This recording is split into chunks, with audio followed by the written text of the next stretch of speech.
Our beloved son has died. You're going back to your parents' house, right? Starting now, we'll be living in this house. Instantly, my beloved husband was gone. After the funeral, my husband's parents came to see me. Despite not living together for a long time, this house brings back many sad memories of my husband. Why do I have to leave this house? What I thought. But my mother-in-law told me this quite sternly before I could even wipe my tears. This is Cheryl, and I work as an office assistant at a real estate company. Matt and I met at the real estate business where I work. Quite close, he was my coworker's brother. His visitation was common since their job was close by. We became close as office workers, and he later became my brother-in-law. His relationship with me led him to introduce me to his real brother. Like clockwork, I started to spend more time with them, like having lunch with them. While Matthew and I got along well and made a good impression, I wasn't immediately interested in having romantic feelings for him. I believed he shared my thoughts until our relationship changed one day. The meetup was meant to happen at a restaurant that my coworker had reserved, but he got sick and couldn't make it. As a result of not wanting to waste the ticket, Matthew and I spent the first time alone together. Later, I learned that this day had been planned by the brothers. My future brother-in-law gave his brothers permission for us to be alone. We had a great time talking and sharing our backgrounds and beliefs while enjoying tasty food. Eventually, we realized we had become close neighbors. I liked his reassuring smile as I got to know him better. Changes started in our relationship that day, and it wasn't long before we got married. Thank my brother-in-law very much for his help. It would not have been possible without it. Later, I met my in-laws for the first time. Despite being nervous, they received me with open arms. I felt better after listening to their thoughtful talk. I appreciate you coming. It makes me so happy. Cheryl, I eagerly anticipated meeting you. My mother-in-law said to me nicely as she took care of me, I've made a lot of food, so today will be a great day. Unlike their oldest son, my husband, my in-laws were very independent and easy to get in touch with. Feeling relaxed and thankful for the fun time I had at their house. No matter how many times we saw them, my in-laws made sure we were happy by keeping their space and not putting any pressure on us to get married or have kids. We were planning to build our own house, but they eventually brought up the idea of living together at their house. Actually, my grandfather plans to leave his house to us. My parents-in-law listened carefully and nodded when I told them this. My grandfather's only grandchild, he loved me very much and left me a nicely restored house and land. I got the feeling that my grandfather was waiting to die so that he could finish the estate paperwork. Real estate developers quickly rebuilt on the land, and because it was in such a great spot, its value went through the roof. That being said, I knew from working in real estate for years that it would be better to sell it and build our dream home than to live there ourselves. I'm thankful for my grandfather's love, but I understood that I could live in or sell the house I received, so we were thinking about doing the latter. We lived in that house after we got married. However, it was a long way from where I worked, and even though it was in a great spot, it was hard to live there forever. Although we were still thinking about the sale, something unexpected happened in our lives. At his sales job, my husband's company gave him a move. Large corporations with many locations across the country run the business. No other good choice was available, so my husband was picked. There was no way to say no. I'll definitely come back during the holidays. Also, to make sure you don't feel lonely, my parents will come to visit. If it's not too much trouble, could you take them out? Your parents are really nice people, so it would be fun to go out with them. However, the sale of the house might take a bit longer because of my job. My husband had to go on a solo assignment, and we had to cope with this sudden change. It was a sudden transfer, but I endured the loneliness of living alone, eagerly awaiting the day when I could live with my husband again. Just as my husband said, my parents-in-law often visited us on holidays. My mother-in-law, who had endured loneliness herself while caring for young children during her husband's business trips, especially understood my feelings of solitude. Memories with family can be made in any form. Let's go out together. If we enjoy shopping, it will brighten your spirits. Come on, Cheryl, let's go. We have a 2-year-old daughter, and it's delightful to see her enjoy our outings. Thanks to my mother-in-law's help, I've been able to spend my holidays busy instead of feeling lonely. However, concerns started to grow over time. On my days off, I almost always received an invitation from my mother-in-law to go out. While that itself wasn't a problem, after a month, her invitations began to feel a bit forceful, ignoring my fatigue and our household circumstances. When I mentioned I'd like to rest this week, my mother-in-law made a displeased face as if I were complaining. But it's fun to go out together, isn't it? You don't dislike going out with me, do you? No, it's not that. But I thought you might be tired since you invite me every week. My mother-in-law looked sad, even when I hurried to clear up the misunderstanding. She wouldn't listen at all. However, one day, she suddenly showed a bright smile, behaving as if she had forgotten all about our earlier conversation. I was confused, but gladdened by it. In my mind, doubts about my mother-in-law's behavior grew stronger each day. The places she insisted on visiting were always shops with high expenses. The shopping at branded stores and meals at upscale restaurants continued, and I was always the one paying. Whenever it came time to pay, my mother-in-law would always leave the store first. She never thanked me for the payments, nor did she ever offer to pay later. Of course, we have a house and a sufficient salary, so I'm not worried about money. However, my husband and I have always been mindful of saving, and I didn't feel good about my mother-in-law's spending. When both of my parents-in-law were together, the situation was the same, if not worse. My father-in-law's presence only increased my financial burden. It was clear that this issue needed to be resolved, but discussing it with my husband was quite difficult. He had promised to return during the holidays, but his new workplace was very busy, and he couldn't come home as often as he wanted. During a video call with my husband, his dark circles and gaunt face caught my attention. It was clear that he was exhausted from work. Feeling sorry to bring up the issue with my mother-in-law, I ended up pretending to be stronger than I felt. Your mother has been very kind to me, Matthew. Take care of your health, too. I'm fine, so don't worry, I said, while hiding the situation from him. I continued to be unable to refuse the spending with my parents-in-law. However, their demands escalated, and when I finally said, I can't go out today, they made this suggestion. Why don't you lend us some money instead? What? I replied. Just a little bit. Really, just a bit. I've already booked the restaurant, but I'm going with a friend instead. Can you cover the part we're short? Unable to refuse, I reluctantly agreed and resigned myself to paying. However, I never showed this attitude to my husband.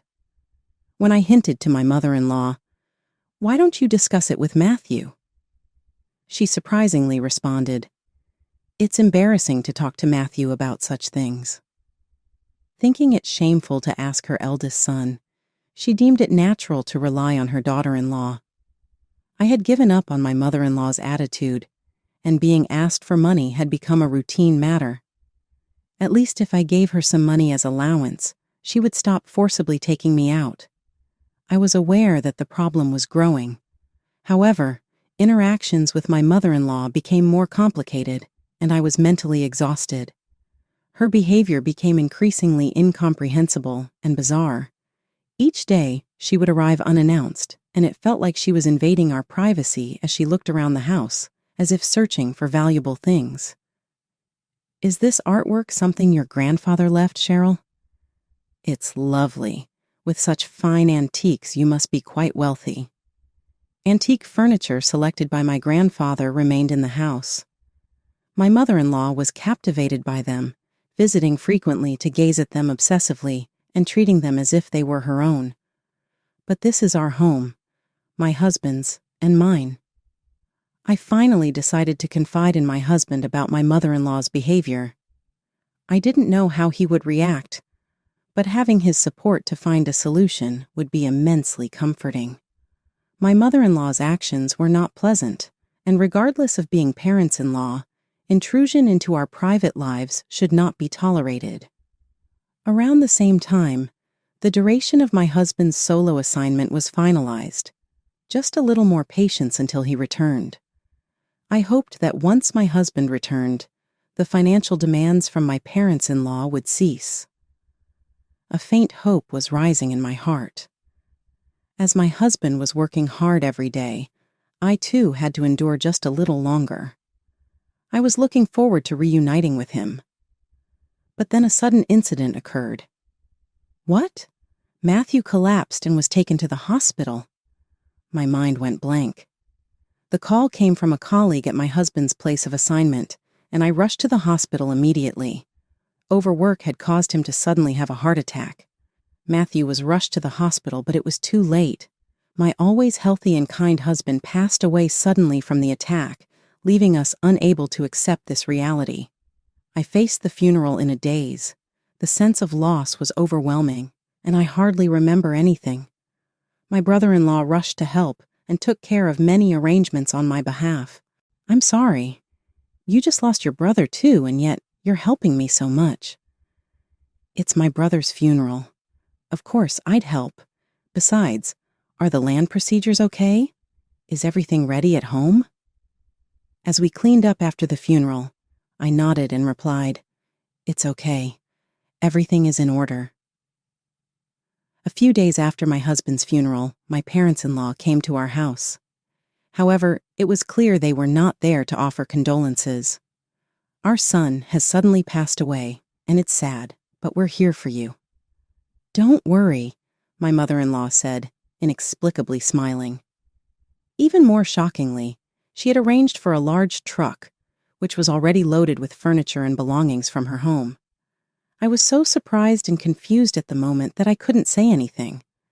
This was clearly a move without any consultation. It seemed my parents-in-law intended to move into our house. Why would they take such an action? However, the reason became clear immediately. Are you after our land? In the midst of the confusion, a suspicion I had long harbored slipped out. My mother-in-law smirked coldly. The land value has gone up considerably. I've had my eye on this house for a long time. In fact, we approved your marriage to my son because of this inheritance. Crushed by despair, I was at a loss for words. So you mean to say that you want to live with me here? What nonsense are you talking about? My mother-in-law responded angrily, unable to hide her fury. Matthew's death was unexpected. In spite of that, my mother-in-law had been plotting to take over this house. My parents-in-law were trying to drive me out and claim this land as their own, assuming I would leave the house voluntarily. Since our son has passed, aren't you going back to your parents' home? We will be using this house now. My mother-in-law smirked with a sinister smile. She gradually cornered my daughter and me towards the front door. Outside, it was pouring rain. In this cold, we wouldn't be able to endure being outside. Though I might manage, the idea of her doing such a cruel thing, even to her own granddaughter, terrified me. Still, I pointed out her mistake. Actually, the house has already been sold. It was difficult to restrain my laughter seeing the look on my mother-in-law's face, and a slight smile escaped me.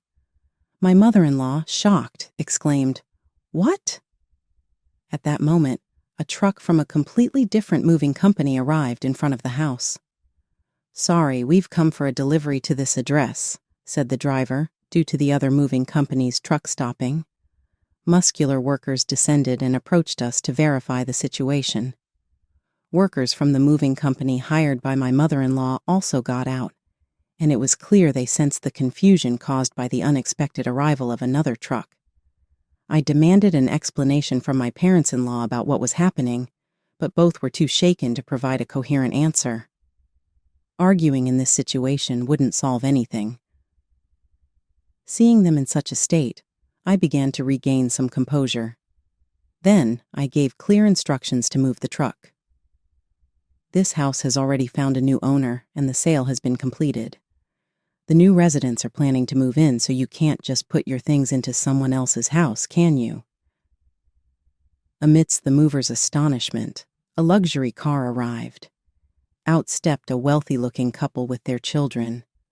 In fact, I no longer owned this land. They were the new owners. My parents-in-law were even more disturbed, unable to comprehend what was happening. "Please move the truck quickly. The new residents' movers can't start their work," I added. I managed to have the truck arranged by my mother-in-law moved, allowing the movers to start bringing in the new furniture. My parents-in-law couldn't accept the situation and kept pressing me at the front door. During this time, the new homeowners, having had their family wait in the car, came over to confront the chaos. "Who are you exactly? This is the house we purchased. Please have the truck removed immediately." Caught off guard by the unexpected arrival of my parents-in-law, I scrambled to calm them. However, my parents-in-law didn't back down. They pushed past us and entered the house. Naturally, the interior was completely different, and none of the furniture we had used was left. My mother-in-law was shocked by the drastic changes and started causing a scene loudly. "What has happened here? The house is empty. My beloved antique furniture and lighting are gone. They were my favorites. What is going on?" she yelled in confusion and rage. Then, the family planning to move in shouted, "We will call the police." Visibly shaken, my father-in-law decided to leave with my mother-in-law quickly. After giving them some space, my mother-in-law, though initially agitated, began to calm down and quieted. First, I apologized to the incoming family, providing them with my parents-in-law's names and addresses to prevent further trouble. Achieving a temporary resolution, although I felt overwhelmed by fatigue, I still needed to explain things to my parents-in-law. I returned to them and calmly informed them that the move had already been completed a few days before my husband passed away. I explained that the house had always been scheduled for sale, and everything proceeded as planned. While my husband was on his solo assignment, the plans had been put on hold, but everything resumed with the support of my brother-in-law. Confused by their demands for money and not wanting to worry my husband, I had kept everything to myself until my brother-in-law noticed and offered his help. He had revealed his own difficulties with the family and offered his help if needed.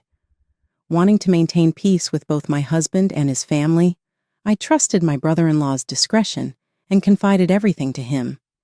He was furious upon hearing about his parents' actions.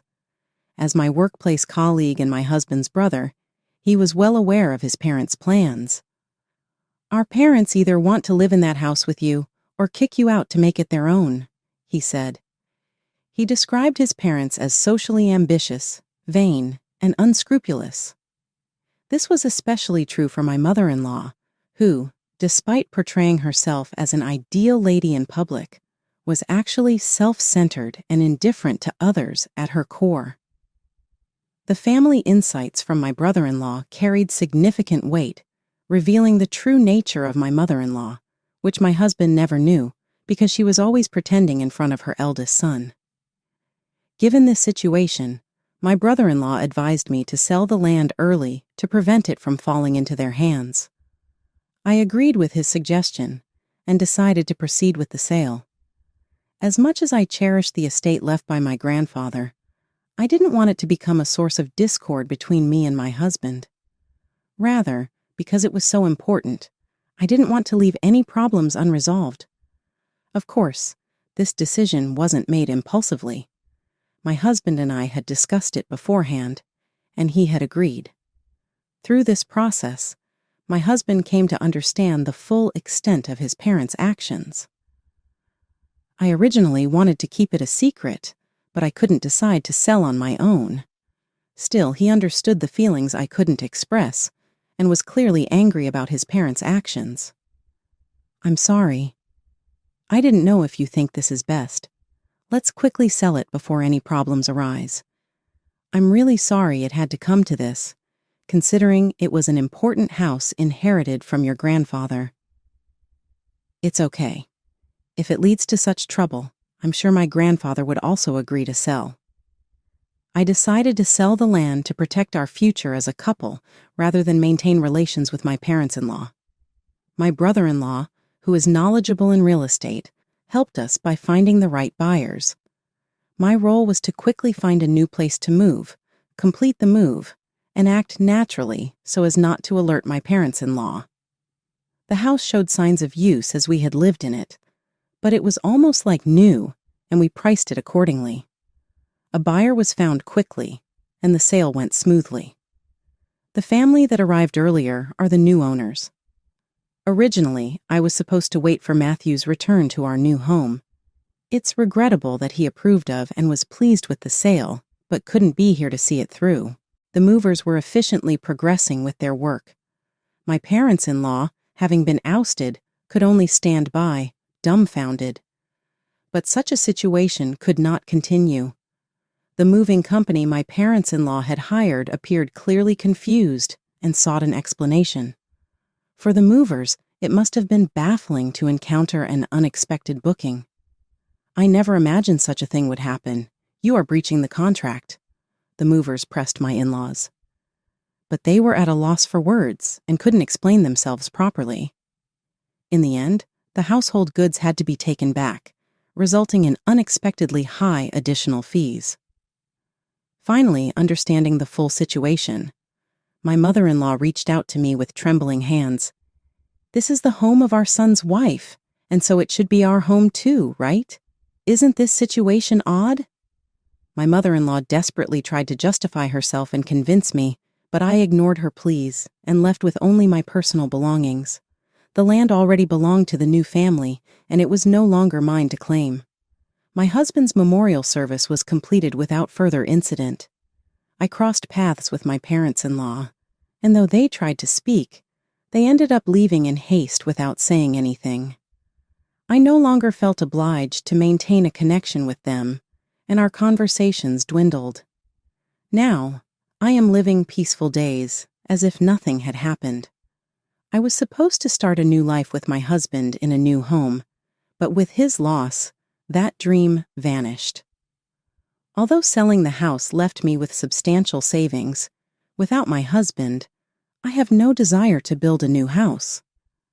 I returned to work, reminiscing about the days spent with my husband and trying to rediscover myself to stay positive. On the other hand, my parents-in-law, particularly my mother-in-law, seemed increasingly dissatisfied. I avoided any interaction with them and did not share my new address. The lack of contact with me seemed to amplify her dissatisfaction because she always put on airs in front of Matthew and couldn't reach her estranged younger son. She didn't even know where I was. The stress accumulated, and eventually, my mother-in-law lost her mental balance. One night, she scattered gasoline around the vicinity of our former home and attempted arson. Fortunately, a passing neighbor noticed her unusual behavior and immediately stopped her, preventing the situation from escalating. When the police came, they found a lighter and old newspapers, which showed that she was planning to start a fire. They arrested her for attempted arson. The new owners of the house met her on the day they moved in and were very angry when they found out she was the one who did it. They told me they were thinking about going to court. I told her I was sorry over and over for what she did, but there was nothing I could do. In the end, my mother-in-law's obsessed behavior got her arrested. I was able to say sorry to my new family and promise to make sure something like that never happened again. Because she grew up in a wealthy family, my mother-in-law thought she could have anything she wanted. She couldn't handle the fact that she couldn't have the house she wanted, so her jealousy showed up in a bad way, which led her to break the law and go to jail. My father-in-law decided he couldn't take their constant fights any longer after she was arrested. He divorced her and moved on with his life. Because of what she did, my mother-in-law would never have a place to live again after she finished her punishment. My brother-in-law, who had just lost his brother and was feeling lonely, kept telling me that I could get through this because I have a sister-in-law. Even though I didn't talk to my in-laws anymore, I hadn't lost all of my family.